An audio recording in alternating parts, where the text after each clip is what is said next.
quiet residential street. Parked cars, neighbors going about an ordinary morning, then sirens, shouting, a blaring car horn that refuses to stop. In the final 3.5 minutes captured on video calm collapses into chaos. When the footage ends, a woman is dead, a city is shaken, and the nation is once again pulled into a bitter argument over power protest and the use of lethal force. The newly released video made public by the Department of Homeland Security opens not with gunfire, but with tension. Federal vehicles are already positioned along the narrow street in Minneapolis. Agents stand alert, voices overlap. The soundscape itself tells a story. A whistle shrieking repeatedly, a car horn pressed down in apparent defiance, commands shouted but partially drowned out by the noise.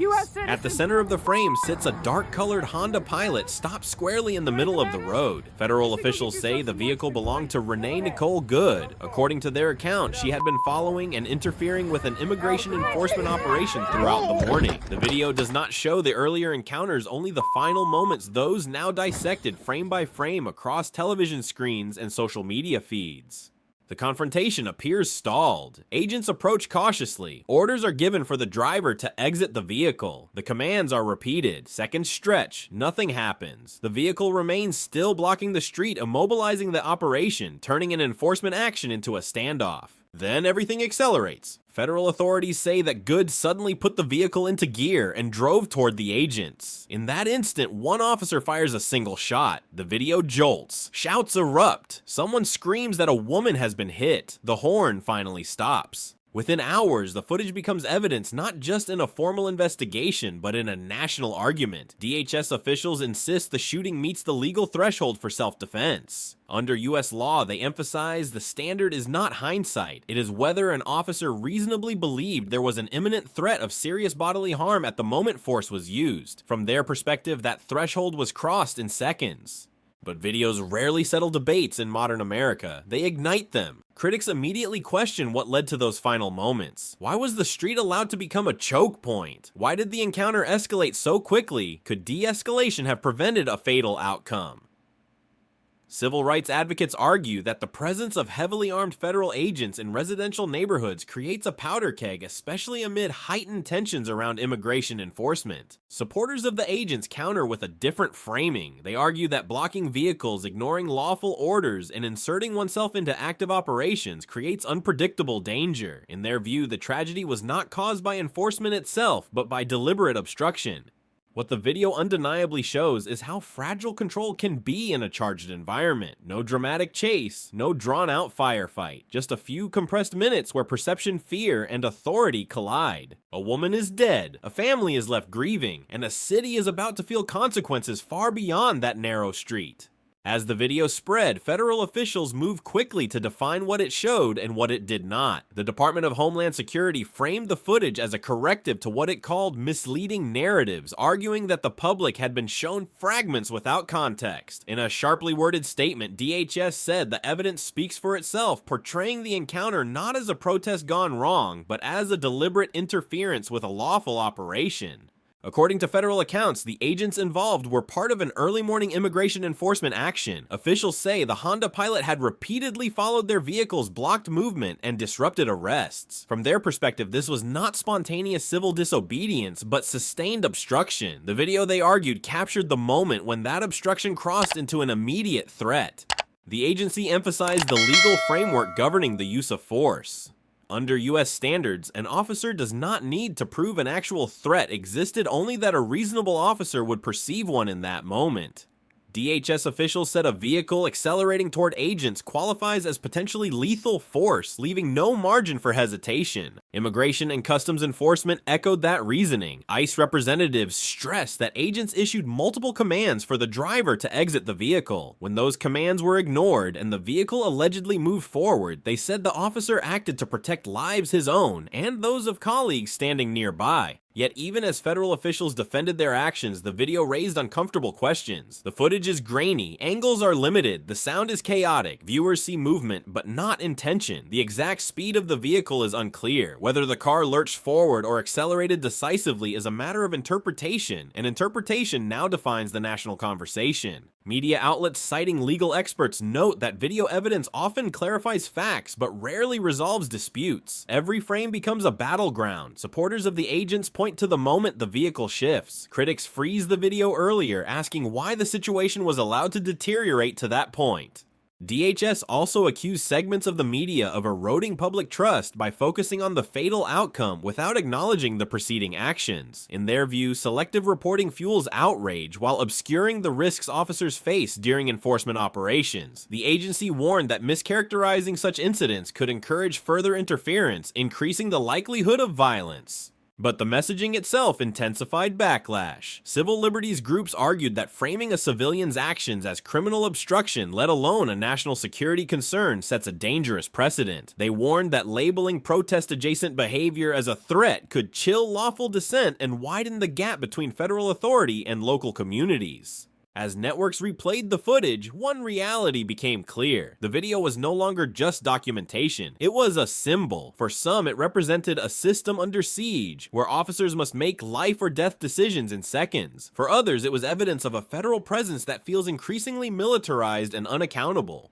What was intended as clarification instead hardened divisions, and with each replay the question grew louder: does showing the final moments explain what happened, or simply reveal how far apart Americans have drifted on the meaning of justice? The release of the video did not calm the situation, it detonated it. Within hours, the shooting in Minneapolis leapt from a local tragedy to a national political flashpoint, colliding head-on with the immigration agenda of the Trump administration. In Washington, the lines were drawn with speed and ferocity. Officials aligned with President Donald Trump defended the operation as a necessary assertion of federal authority. They argued that immigration enforcement cannot function if agents are routinely followed, blocked, or confronted during arrests. In this framing, the Minneapolis shooting was not an isolated failure, but a warning of what happens when the rule of law is openly challenged in the streets. The White House emphasized that federal law enforcement operates under national mandates, not local political preferences. Supporters of the administration warned that allowing local resistance to dictate federal operations would effectively create sanctuary zones beyond the reach of U.S. law. From that perspective, retreat was not an option because retreat would invite escalation elsewhere. Democratic leaders saw something very different. They accused the administration of creating the conditions for violence through what they described as deliberately aggressive and highly visible enforcement tactics. Several lawmakers rejected DHS's description of the incident, outright saying the federal response was disproportionate and reckless. In their view, the death of a civilian during an immigration operation was not an unfortunate anomaly, but a predictable outcome of policies designed to project strength at any cost. State and local officials in Minnesota echoed those concerns. They argued that federal agents operated with little coordination with city authorities, inflaming tensions in neighborhoods already wary of law enforcement. The video, they said, did not absolve federal conduct. It underscored the absence of meaningful de-escalation.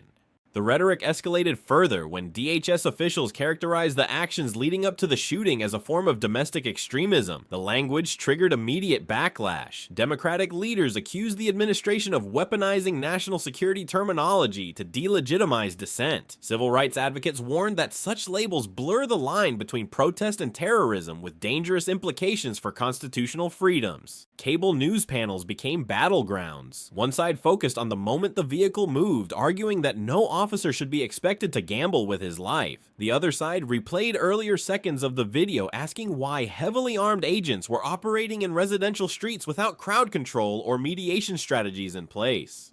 What made the controversy especially volatile was its timing. Immigration enforcement had already become one of the defining issues of Trump's second term. Raids had expanded, arrest numbers were rising. The administration framed the crackdown as a restoration of order after years of perceived federal retreat. Critics saw it as a calculated show of force, meant to energize a political base ahead of a volatile election cycle. Minneapolis suddenly was no longer just a city in mourning, it was a symbol. To supporters of the administration, it represented the cost of resistance. To critics, it became proof that enforcement had crossed a moral line. And as politicians traded accusations, the consequences were about to spill far beyond Washington into classrooms, neighborhoods, and daily life.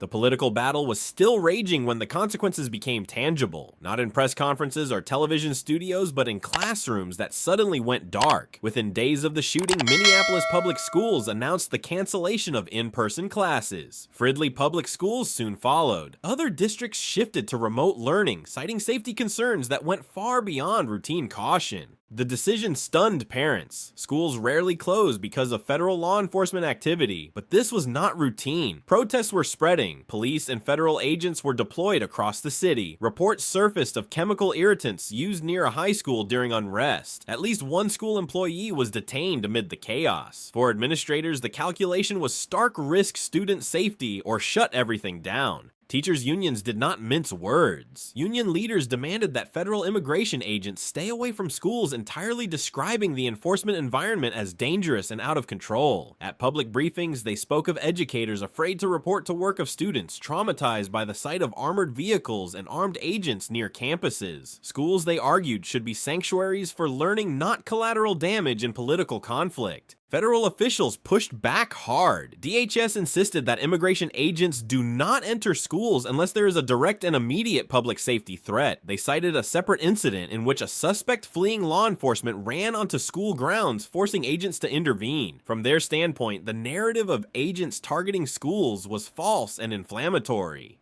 But optics mattered more than policy memos. Images circulated online showing armed federal officers near school buildings. Parents shared screenshots in group chats. Rumors spread faster than official clarifications. In an age of instant amplification, fear does not wait for context. It multiplies. For families, the issue was no longer immigration policy in the abstract. It was practical and personal. Who would watch children during sudden closures? Would schools remain safe if protests continued? Was this a temporary disruption or the beginning of a new normal where federal operations rippled directly into daily life? The shutdowns marked a turning point. What had begun as a single confrontation now disrupted an entire city's routine. The debate over enforcement spilled into education, labor rights, and community trust. And for many residents, it crystallized a deeper unease. If immigration operations can close schools, what else can they shut down? Minneapolis was learning in real time how quickly national policy can reshape local reality, and the question looming over the city was no longer just about one shooting, but about how much instability a society is willing to absorb in the name of enforcement. As Minneapolis struggled to regain a sense of normalcy, two irreconcilable narratives hardened across the country. Both sides claimed the facts, both claimed the law, and both warned that conceding ground would invite something far worse. Supporters of federal enforcement framed the shooting as a tragic but avoidable outcome of obstruction. In their view, immigration agents were executing lawful orders when their movements were deliberately blocked. A vehicle, they argued, is not just transportation, it is a potential weapon. When commands are ignored and a car moves toward officers, the calculus changes instantly. Hesitation, they say, can mean death. From this perspective, the Minneapolis incident was a warning. If interference becomes normalized, agents will face escalating risks, and future encounters will grow more volatile. Enforcement advocates argue that the rule of law depends not just on statutes, but on compliance. Without it, every operation becomes a gamble, and civilians and officers alike pay the price.